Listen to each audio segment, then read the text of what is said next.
Voilà, Teddy Goudalo, comme je l'ai annoncé, le Bénin se prépare pour célébrer le 64e anniversaire de son indépendance. Wahab, absolument. Les forces de défense et de sécurité ont pratiquement terminé les exercices de cohésion. Elles seront en pole position pour offrir à la population béninoise un défilé impressionnant. Pour en savoir davantage sur le contenu des innovations apportées cette année, les forces armées béninoises ont entretenu les professionnels des médias sur les activités prévues dans ce cadre. Suivons ensemble le compte rendu. Quelques heures encore et le Bénin va célébrer son accession à l'indépendance. Pour la réussite de cette 64e édition, tout est déjà prévu pour offrir aux populations un impressionnant défilé. Cette conférence de presse des forces armées béninoises tient lieu de présentation des différentes activités au programme. Le 1er août prochain, vous aurez droit à un exercice qui va se faire en 3 principales phases. Il y a la phase du dépôt de gerbes, et après il y a la phase de la revue des troupes que le président de la République va faire, et après il y a la phase du défilé militaire. La conférence de presse mentionne également les innovations apportées cette année pour rendre la commémoration plus attractive. Il s'agit notamment de plus d'une centaine de pelotons en lieu et place de la soixantaine habituellement proposée. Le défilé d'un peloton bénino-belge est inscrit à l'agenda pour marquer les 25 ans de coopération, au même titre que le défilé d'un peloton nigérian et surtout la patrouille des vecteurs aériens d'observation. L'année passée, vous avez vu des vecteurs aériens de manœuvre, des hélicoptères de manœuvre et des hélicoptères d'attaque. Ces matériels sont actuellement absorbés par le théâtre de lutte contre le terrorisme. Mais l'innovation de cette année, c'est que nous allons faire découvrir à la nation que nous avons des vecteurs aériens d'observation qui ont un effet aussi assez important dans l'efficacité de nos opérations de lutte contre le terrorisme. Il est également prévu la parade de matériel tactique de l'armée de terre et de la garde nationale, le passage de quelques engins de la flotte de la marine nationale. L'armée de terre va participer à ce peloton sous 2 formats. Un premier format de défilé pédestre et un deuxième format de défilé motorisé. La Direction générale des eaux et forêts participe à ce défilé avec 4 pelotons, dont un peloton porte-trophée. Les douanes béninoises auront également 4 pelotons. Et puisque la cérémonie va se dérouler sur la place de l'Amazone, je vais commencer évidemment par le peloton des femmes, que nous appelons un peloton féminin. Sur l'axe de défilé, 3000 agents des forces armées béninoises, dont 600 femmes, vont parader le 1er août prochain. Le défilé proprement dit est prévu pour durer 1h30.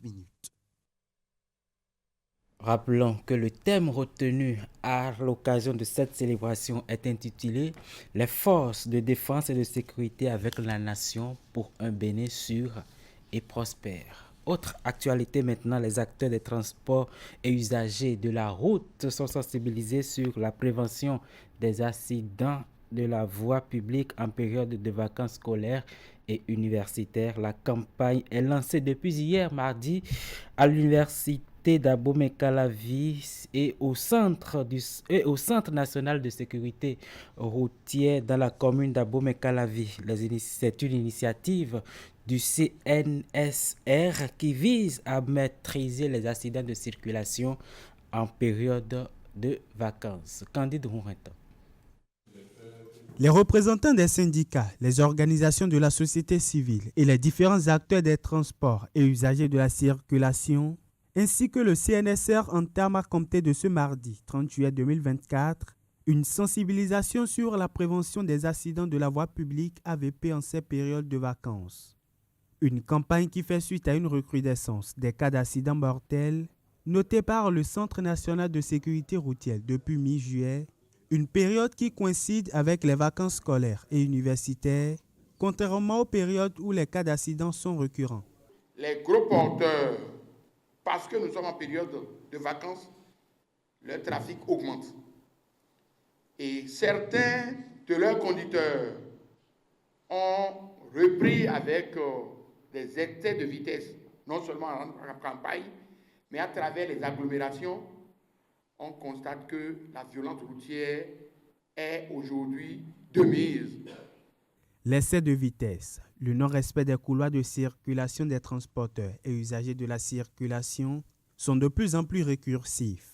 Et l'aménagement des agglomérations de plusieurs villes du pays reste un facteur qui laisse libre cours à ces infractions routières qui occasionnent des cas d'accident, selon les agents d'analyse du CNSR.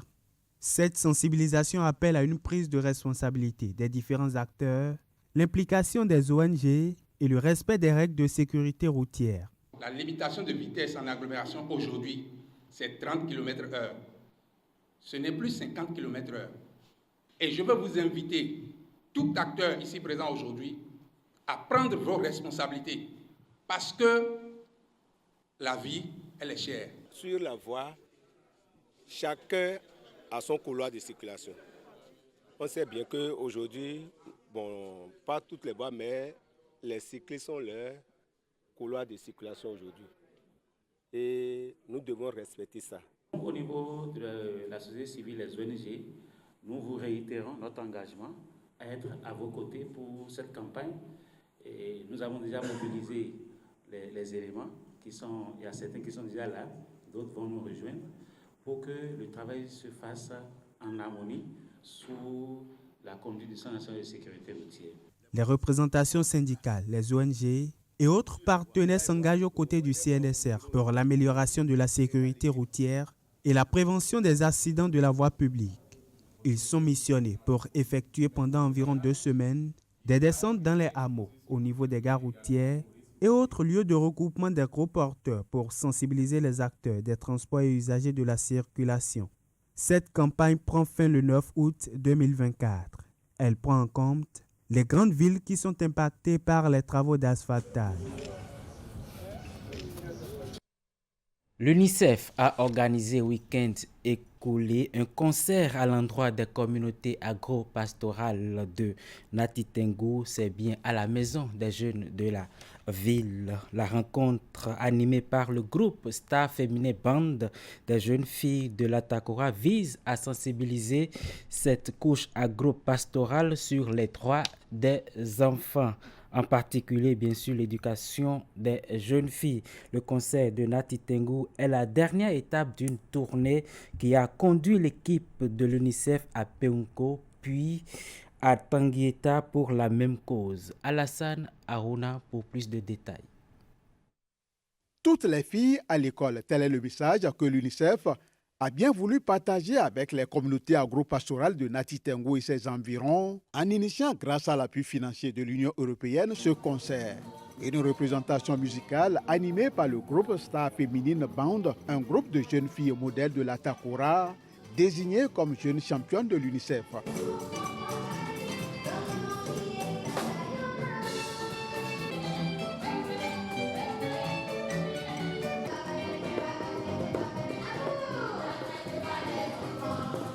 Alors, ce concert organisé par le groupe Star Feminine Band a sillonné les communes de Wassapeonko, de Tanguieta et aujourd'hui Natitengu pour se sensibiliser sur les questions relatives aux droits de l'enfant en général, donc la question des mariages précoces, la question de l'hygiène menstruelle, la question de la paix et de la cohésion sociale au sein des communautés et bien sûr la question de l'éducation de la jeune fille. À travers donc ce concert, l'UNICEF entend ainsi sensibiliser les populations agro-pastorales essentiellement composées de Peuls sur les droits de l'enfant en général et sur l'éducation de la jeune fille en particulier. Nous savons qu'au niveau des communautés agro-pastorales, en raison des modes de vie, en raison des valeurs culturelles et culturelles, les communautés sont appelées à se déplacer et ça réduit l'opportunité pour les enfants d'aller à l'école. Et nous avons décidé de travailler avec cette communauté pour trouver justement les solutions idoines pour permettre aux enfants, malgré les valeurs culturelles que nous devons maintenir, que nous puissions trouver les bonnes stratégies pour que les enfants puissent aller aussi à l'école, mais garder aussi les valeurs culturelles de leur communauté. Dans son élan de promouvoir les droits de la jeune fille à travers son éducation afin de contribuer à la sauvegarde de la cohésion sociale au sein des communautés pastorales, l'UNICEF a reçu un appui de taille, celui de l'Association pour la promotion de l'élevage au Sahel et en savane, une structure agro-pastorale que l'on retrouve dans 15 pays africains. Aujourd'hui, on ne peut pas se camponner uniquement que de l'élevage. Il faut l'éducation parce que nous tous, nous avons constaté, c'est impératif de donner l'éducation à tes enfants. Donc ils ont commencé par comprendre parce qu'on a rencontré pas peu d'élèves qui sont en classe de seconde jusqu'en première. On les a sensibilisés, on les a montré l'importance de l'éducation. Qu'est-ce qu'ils doivent faire actuellement? C'est pourquoi aujourd'hui on a dit toutes les filles à l'école. Le présent conseil intervient quelques jours seulement après l'adoption en Conseil des ministres d'un programme national de l'éducation de la jeune fille. Un programme porté par l'UNICEF et ses partenaires qui est célébré ici à travers ce concert. Voilà, à l'instant, Alassane Harouna de notre antenne régionale Atakora Donga. Religion, pour finir, la paroisse Ebenezer de Ménotin a célébré dimanche dernier 2 grands événements, son 30e anniversaire d'existence et la fête des moissons. À cette occasion, une messe d'action de grâce a été dite au siège de l'église. Véritable moment d'allégresse, cette double célébration a connu la présence de hauts dignitaires de l'église du christianisme céleste, aussi bien au niveau national qu'international. Hugues Veingbe. C'est dans une ambiance riche, en chant d'action de grâce et danse, que la paroisse Ebenezer de Ménotin, pionnière de la célébration du culte en français depuis 1994, célèbre son jubilé des 30 ans. Le point culminant de cette manifestation de joie est atteint lorsque sont entrés sur scène des virtuoses du gospel béninois. Anna Teko et Raphaël Cheyi.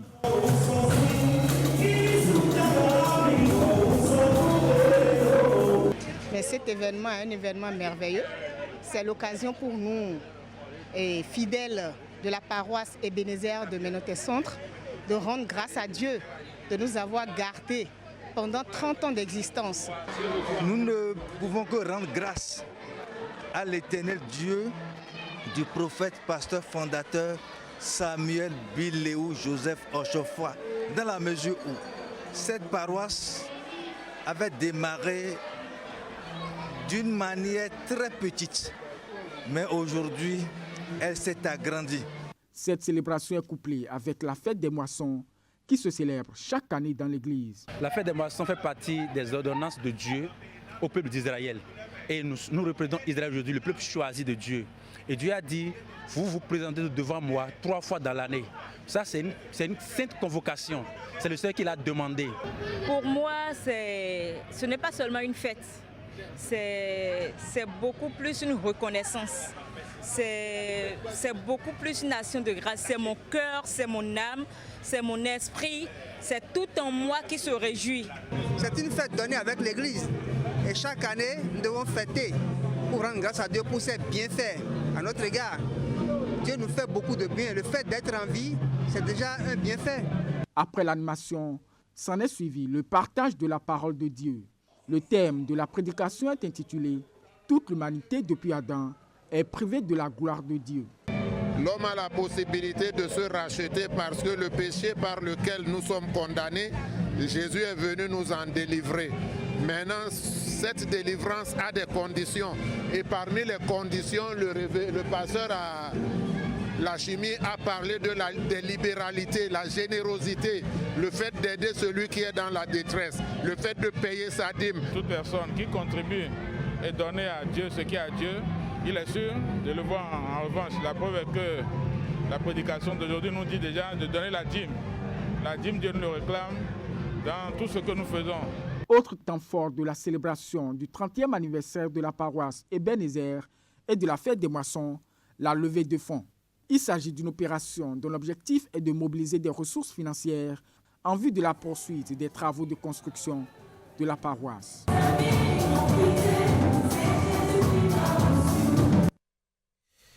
C'est déjà fini pour cet exercice matinal. Je vous retrouve lundi prochain, Wahab Alikbara. Merci à vous, Teddy Goudalo, pour cette livraison des informations.